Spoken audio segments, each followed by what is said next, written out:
Hello everyone. मेरा नाम विकास है और आज मैं आपको बताऊंगा कि हमारे बॉडी को हर रोज कितने ग्राम प्रोटीन की जरूरत होती है।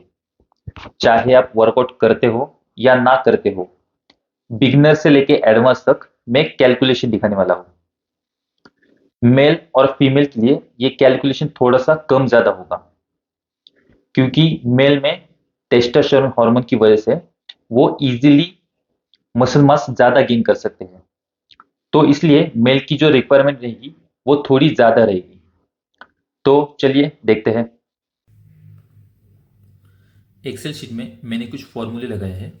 इसमें मेल और फीमेल का कॉलम अलग से बनाया है। सबसे पहले हम देखते हैं जो लोग सेडेंट्री है उनकी प्रोटीन की क्या रिक्वायरमेंट होनी चाहिए पर डे। सेडेंट्री का मतलब यह है जो लोग एक्सरसाइज नहीं करते हैं, उनका जो भी आइडियल बॉडी वेट आएगा उस हिसाब से ये कैलकुलेशन रहेगा। एग्जाम्पल के लिए हम मेल का लेते हैं। वेट 69 केजी और हाइट रखते हैं 5.6। तो इसका जो आइडियल बॉडी वेट है वो 68 केजी आया है। यहाँ पे आप +2 -2 रख सकते हो। फिर आपको साइड में आना है। यहाँ पे उसकी जो प्रोटीन की रिक्वायरमेंट है वो 68 ग्राम पर डे आई है। सेम उसी तरह से हम फीमेल का लेते हैं। यहाँ पे इनका वेट डालते हैं 50 केजी, हाइट रखते हैं 5.3। तो इनका जो आइडियल बॉडी वेट आया है वो 55 केजी आया है और उनकी जो प्रोटीन रिक्वायरमेंट है वो है 44 ग्राम पर डे। अभी हम देखते हैं जो लोग एक्सरसाइज करते हैं तो उनकी प्रोटीन की क्या रिक्वायरमेंट होनी चाहिए। जो भी उनका लीन बॉडी मास रहेगा उस हिसाब से ये कैलकुलेशन आएगा। लीन बॉडी मास मतलब आपका जो भी ओवरऑल वेट है उसमें से फैट को माइनस करना है और बाकी जो कुछ बचेगा बोन्स, मसल्स, वाटर, ये सब आएगा लीन बॉडी मास में। फिर से एग्जांपल के लिए वेट लेते हैं 69 केजी, हाइट लेते हैं 5.6। ये वाले कॉलम में आपको देखना है ये ओवरवेट आ रहा है 1 केजी से। नीचे आना है आपको, इसका लीन बॉडी मास आ रहा है 57.7। अभी ये ओवरवेट और अंडरवेट के लिए मैं अलग से कॉलम बनाया है। ये ओवरवेट था, चाहे मेल हो या फीमेल। तो ओवरवेट के लिए प्रोटीन की रिक्वायरमेंट आपको यहाँ पे दिखेगी। इसमें भी आप अगर बिगिनर हो तो ये वाला आपको कैलकुलेशन देखना है। इंटरमीडिएट एडवांस के लिए अलग से। मान लो ये बिगिनर है तो उसकी प्रोटीन रिक्वायरमेंट आ रही है 86 ग्राम पर डे। एडवांस के लिए अलग, सुपर एडवांस के लिए अलग।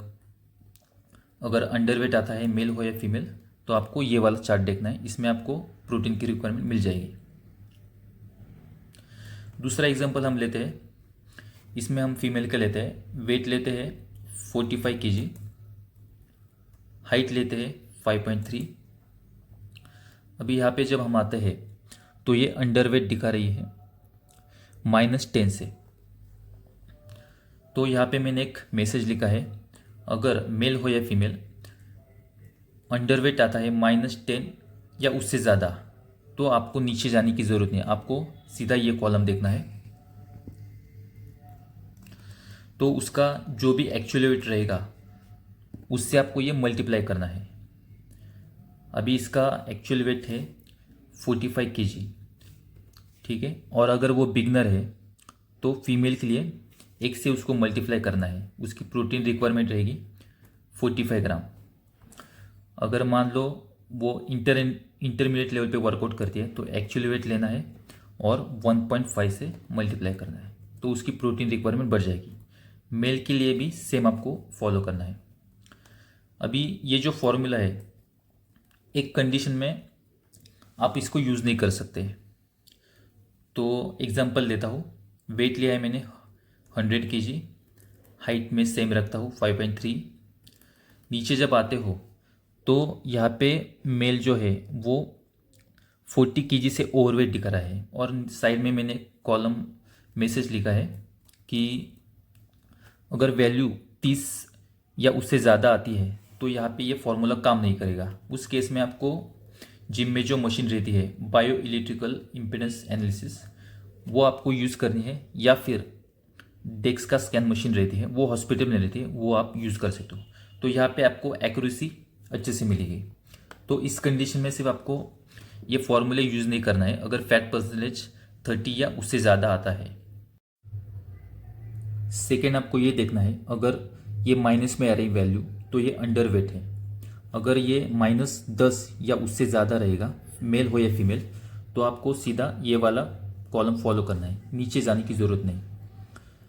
अगर -10 से अगर कम है, 8, 5, तो आप नीचे जा सकते हो और आपका जो लीन बॉडी मास है उस हिसाब से आपकी प्रोटीन की रिक्वायरमेंट यहाँ पे चेक कर सकते हो। सेकेंड शीट में मैंने एक फॉर्मेट दिया है कि किस तरह से मैंने ये कैलकुलेशन किया है। चाहे तो आप इसका स्क्रीनशॉट ले सकते हो। नेक्स्ट शीट में मैंने एक फैट परसेंटेज का चार्ट दिया है, तो ये रेफरेंस के लिए एक आपको अंदाज़ा आएगा कि आपका बॉडी फैट परसेंटेज कितना रहेगा। और उसके नेक्स्ट शीट में जो फर्स्ट क्लास प्रोटीन है उसका एक स्टैंडर्ड फॉर्मेट दिया है, वो भी आप चेक करो। आपको ये एक बात ध्यान रखनी है, मान लो आप daily 50 to 60 gram he protein खाते हो और आपकी जो रिक्वायरमेंट है वो आई है 100 ग्राम पर डे, तो आपको सडनली 100 ग्राम से स्टार्ट नहीं करना है। अगर आप ऐसा करते हो तो आपको डाइजेशन इशू हो सकता है। तो आपको हर वीक थोड़ा थोड़ा 10 या 20 ग्राम प्रोटीन इंटेक बढ़ाना है, तो वो आपके लिए इजी रहेगा। और भी कुछ आपको डाउट रहेगा तो आप नीचे कमेंट कर सकते हो। That's all guys.